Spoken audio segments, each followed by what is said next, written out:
Hello students, this is Monica, PGT in Computer Science from Sri GK Jain Higher Secondary School.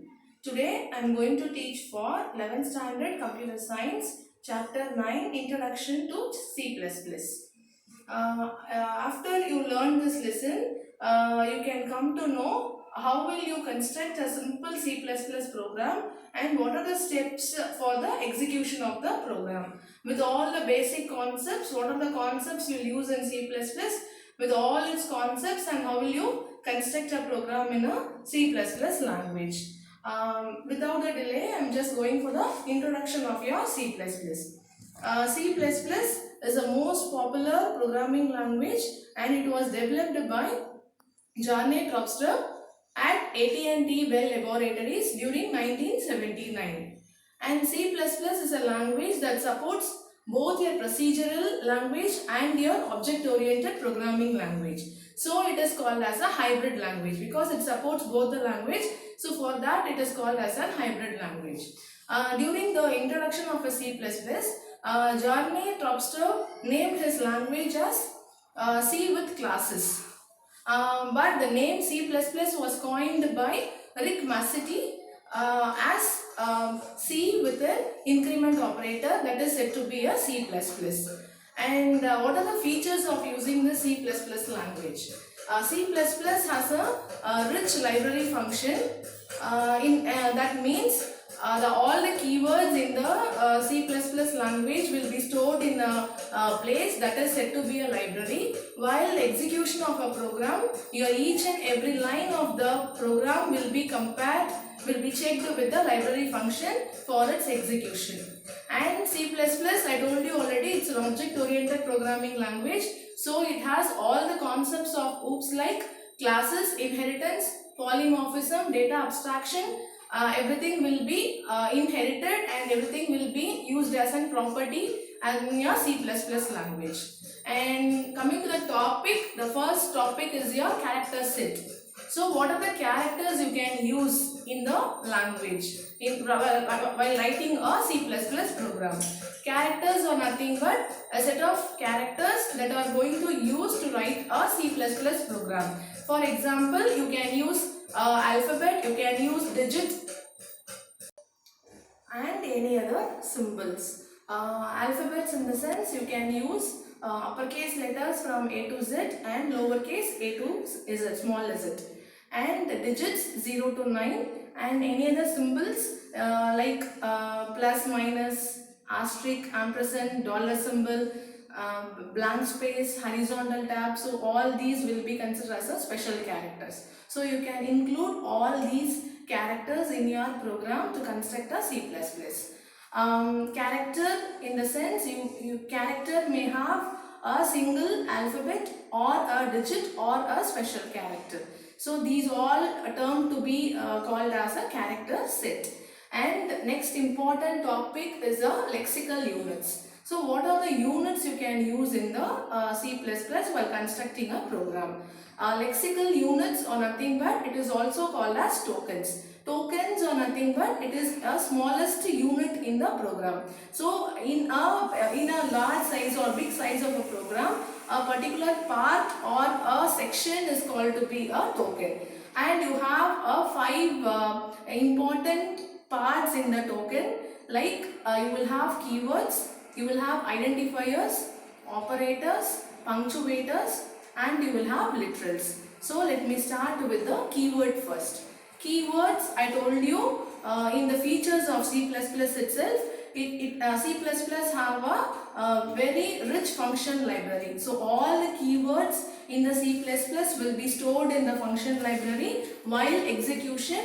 The program, that what are the lines written by the user will be compared with the function library in the C++. So the compiler will links and it will check during the execution of the program. So keywords are nothing but it is the reserved words and that word will convey some meaning to the C++ compiler.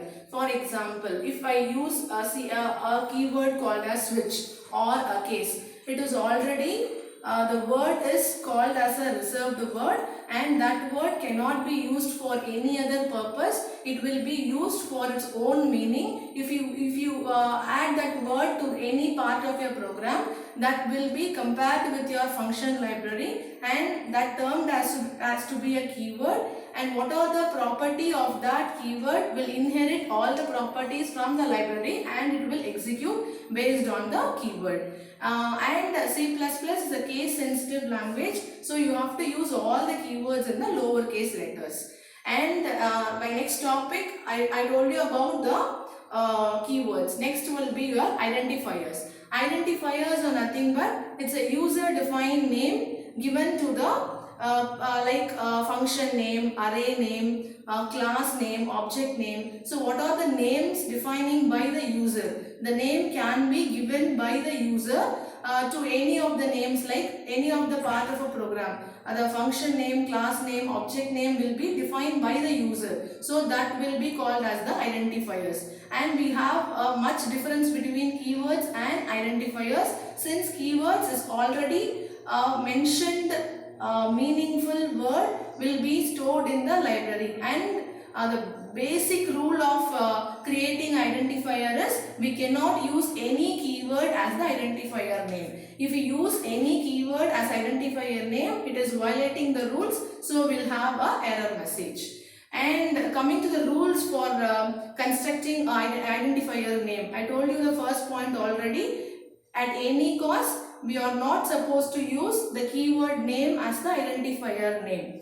And the next important point is that you have to start an identifier name either with an alphabet or by an underscore.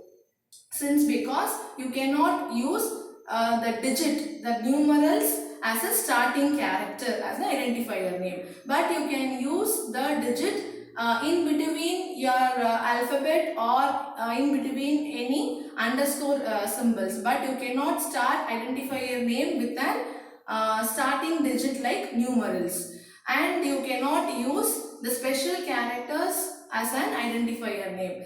You can only use alphabets, digits or underscore as an identifier name. And the next topic will be the literals.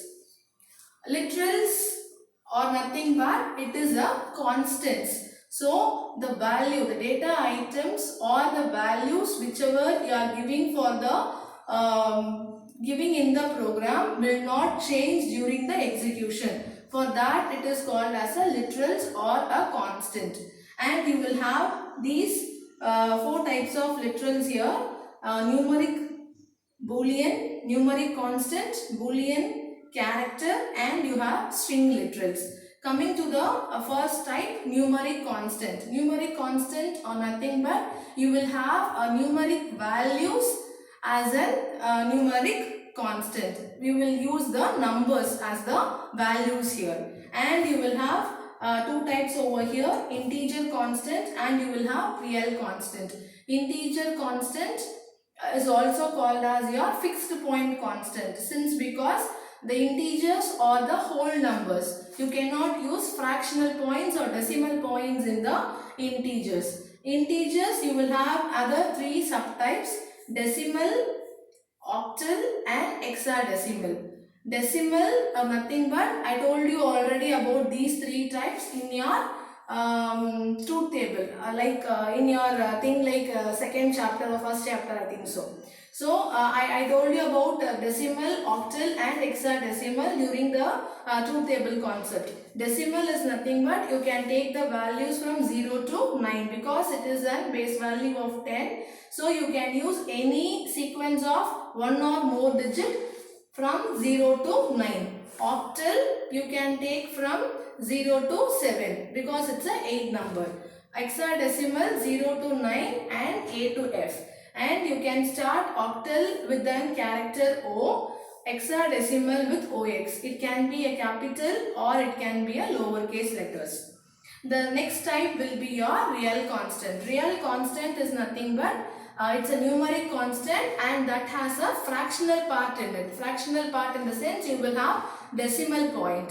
And both the types like integer and real, it may be assigned or unsigned. You can give negative numbers also or positive numbers also. But the only difference of these two will be, it is a whole number. It will not accept any fractional point, fractional part or decimal point.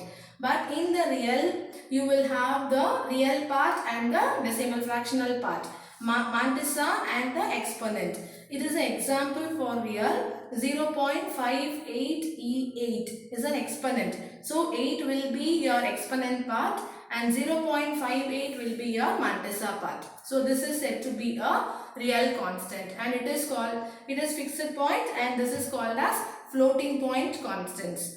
The next type is your Boolean constant. Boolean constant is nothing but you will have the Boolean values as the input or output, that is true or false. For true you will have 1 and for false you will have 0. And next one is character constant. Character constant is nothing but any character, any single character will be enclosed within a single quotes. Single character in the sense, you can give a character as an alphabet or as a digit or as a special character. So these each and every character, so each and every single character with a single quotes, it's said to be a character constant. So these are the examples of a character constant. And coming to the last type, it's your string literals. String literals are nothing but you will have one or more characters combined as a string. It can be a character or a digit, but you will have more than one character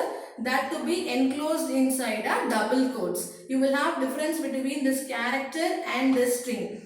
Character is nothing but single character with single quotes. String literals are nothing but you will have more than one character enclosed within a double quote. So these are the types of your literals. And students, today we discussed about the basic concepts like tokens, and I told you about the first three types. The next types and the coding part will be explained in my next video. Hope you enjoyed and you understand the concepts of C++ today. Thank you, students.